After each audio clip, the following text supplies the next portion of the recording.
When I was in the Army, we didn't just hop in a truck and go. We did PMCS because when you're remote, breaking down isn't just an inconvenience. It's a big problem. Overlanding is the same way. If you're going into remote terrain, your vehicle's not just your hobby, it's your lifeline.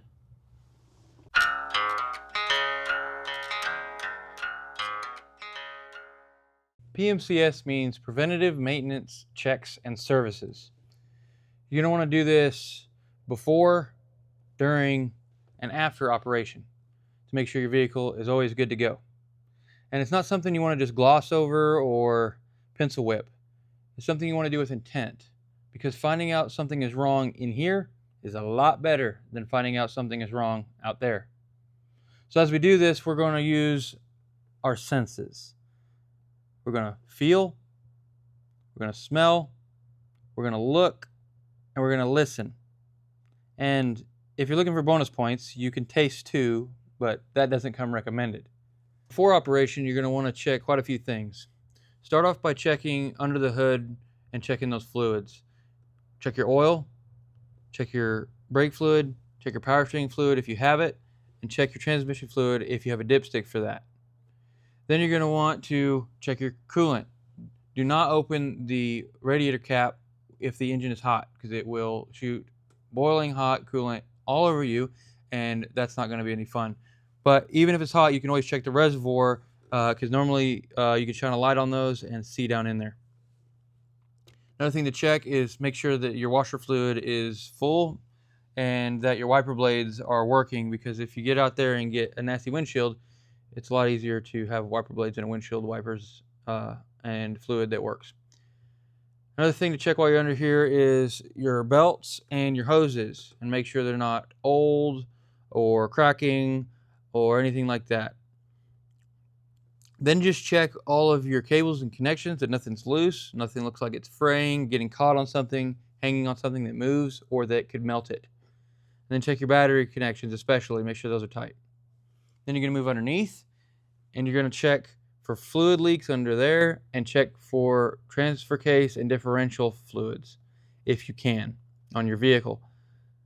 While you're under there, check to see if all of your linkages are tight, all of your driveline components are tight, and see if your shocks are leaking. Check your suspension, make sure that's good, and check your steering, make sure that's good and tight. And you can have some help if you have it, to wiggle the steering wheel while you're checking the steering. And once you do that, you can check to see if all of your recovery points and your bumpers are secure, and lights are working, and winch is working. Remember, we don't want to assume all this stuff is fine. We want to verify it.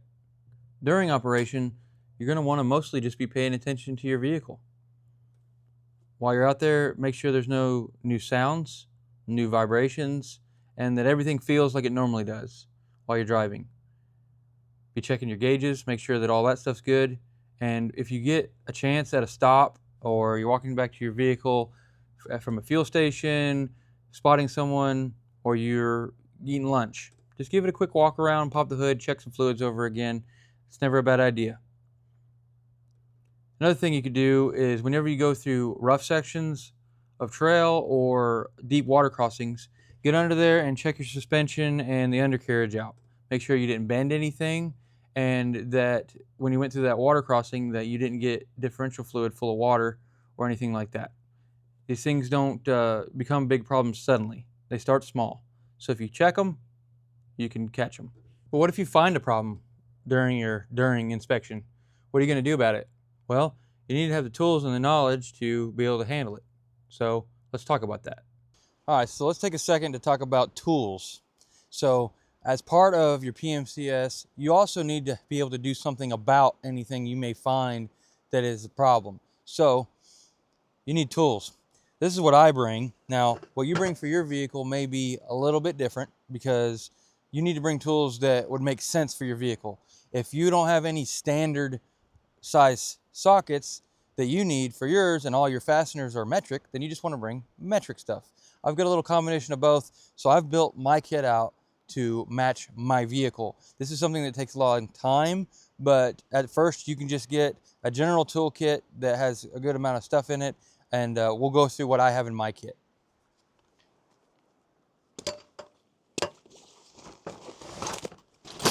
So, as we open up this tool roll, which I highly recommend a tool roll, a box of tools is great.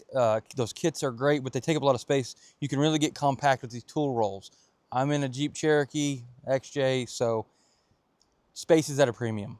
But here's what I like to do. So let's start off, zip ties. This is very handy to have. I got a pair of pliers. You can kind of do a little bit of everything with these. They're handy to have.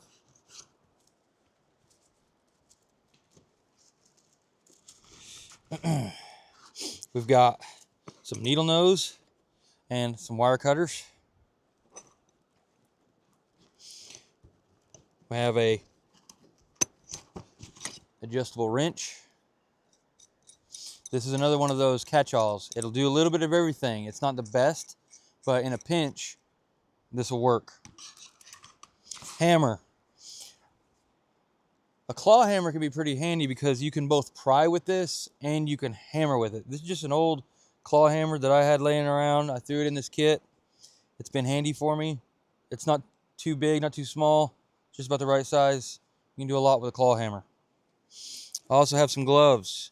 It's good to have some gloves in case you ever do need them. Keep you from getting all nasty. Because sometimes it's hard to wash your hands out here. So having a toolkit that has some gloves in it, it's always handy. Got assorted ratchets. So I got a 1/4 inch ratchet, a 3/8 ratchet, and a 1/2 inch ratchet, and a few extensions as well. If I can get that back in there. A few extensions as well. We've got some flathead screwdrivers. Got some Phillips head screwdrivers. And also have a bit driver. So this is a 1/4 inch drive screwdriver that you can use to put the bits on, and I'll show you that in here. So we'll move over to here. In here I keep a whole bunch of sockets on socket rails. Whole bunch of sockets on socket rails, and sometimes things fall off of the socket rails. That's all right. I keep these 2 Allen heads specifically so I can check my differential covers, and I can pull that plug off and check those.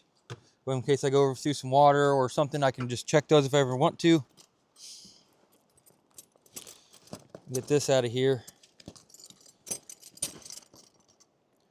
Got some deep sockets. So here's some deep sockets. There's actually a 1/4 inch drive socket that fell into that socket. But it also has spark plug socket in it. So I can pull spark plugs out without dropping them because there's a little rubber retainer in there. So when you pull that spark plug out, it stays stuck into the socket. It's pretty handy. So we got those sockets, deep sockets. Sometimes you need those. 1/4 inch sockets with a little adapter in case I need a little more oomph. I can use a 3/8 ratchet on the small 1/4 inch sockets. I got some wrenches. Just some random odds and ends wrenches.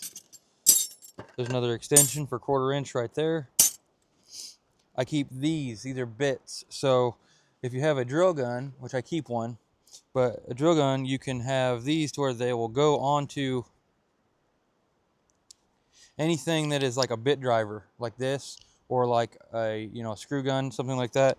And that's handy to make the job a little quicker. That's more of a convenience. You don't need that, but it can be handy to be moving quick. And then here's just some more bits. Got all different kinds, flatheads, more Allen heads, more flatheads, some Torx bits. This can be handy. And then just some more assorted stuff. Just come out of a kit. I kind of took a kit, started off of a box kit that I liked, had that for a while, and then decided to compile that all down into this kit and added some more stuff to it. And actually this takes up probably 1/3 of the space as that kit and has twice as much things in it. So that's kind of what's all in there, just some odds and ends. Now we'll get over here. So I also like to keep electrical. So I've got some spare lights, I've got a bunch of crimp connectors with a little lighter I keep in here, a couple big fuses, some more assorted fuses in there, and there's a whole bunch of crimp connectors. So if you have a wire that gets broken, you can just crimp that back together. This is a trail fix. It's not the right way to fix something. You should solder stuff. But for electrical fix in a pinch, crimp connectors are fine. I got some eyelets in here, some spade terminals, a couple fuses of different kinds, stuff like that. Electrical tape, a little section of wire, just had it hanging around, figured to throw that in there. You never know if you need something like that. I got some pipe tape. So this just pipe tape, you can throw it on something to seal the threads of a bolt or diff cover if it's leaking. You can throw this on a lot of stuff, and you can use it to seal up the threads of things. It could also help to tighten up the threads. If something's a little loose, you can throw that around there and it'll kind of serve as a gap to help. There's some more fuses and light bulbs in this. And then I keep actual wire strippers in here, so I can do what I need to with that. And that's just a little something I threw in there, not important. We have this as well. This is something everyone should have in their kit. Learn how to use it. It's a voltmeter. It'll do all of the different things, but as long as you know how to use the voltage settings on this, and you kind of do a little crash course, I'm sure there's some YouTube video out there that will kind of give you a crash course on it. I might link one above. But you should at least know how to use the voltage setting on this, because if you're out here and something goes wrong, sometimes it's a really stupid problem that's a really easy fix sometimes. And having to call for help from somebody whenever you could have fixed it in 30 minutes will be a little embarrassing. So having one of these, super important. Little pocket size. I got this at Harbor Freight. This is a little pocket size Ames voltmeter. They're good for what they are. So that's what I keep in my kit. I also keep a jack. I keep recovery equipment. I keep you know, a tarp to lay on whenever I'm getting under the vehicle. Sometimes I want a tarp if it's muddy or wet. You know, just little odds and ends like that. I keep a pipe wrench actually, which can double as a hammer. But what you need to bring is what you need for your setup. Everybody's different. I have the things that I have because that's what works for me, and the places that I go, the things that I do, and the purpose that I have. But you could have a totally different reason for overlanding that you like to do. You could have a whole different vehicle. You could have a totally different life situation. You need to build out your kits with the tools, just like you're going to build out your vehicle differently, just like you're going to have your skill set be differently. So just because I use this stuff doesn't mean you need to use this stuff. It's a mindset of thinking about what do I need, and this is just a good example of what I use. So anyways, let's talk about post-trip stuff and back to the shop. After operation, you're going to want to do the same things that you did before. You're going to want to just check over your fluids, check your belts and hoses, check for anything that's loose, worn, damaged, or binding. This is your opportunity to maintain and repair anything that you need before it compounds into a larger issue. It's your chance to make things right the right way now that you're home, and that way you're not scrambling to fix it right before the trip. Ideally, your pre-trip inspection, you shouldn't find anything because you already fixed it when you got back. PMCS isn't about paranoia. It's about removing uncertainty. Because you can have all the gear in the world, but if you don't know the condition of your vehicle, then you're guessing.